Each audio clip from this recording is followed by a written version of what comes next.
Advertising preferences on Twitch help determine how promotional content is personalized while you browse streams and channels.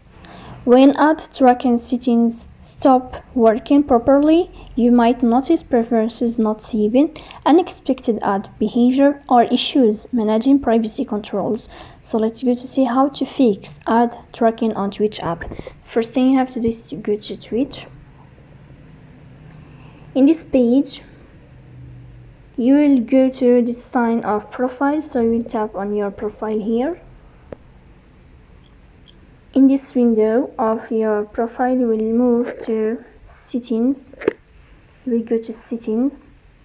After that, you will find this window of security and privacy, so we click here. Then here in this page of security and privacy, you will find this feature of ad tracking, so we tap to enable this ad tracking here. So this is how it works. If you are enjoying watching this video, and if this video is helpful for you, don't forget to press that bell icon and subscribe.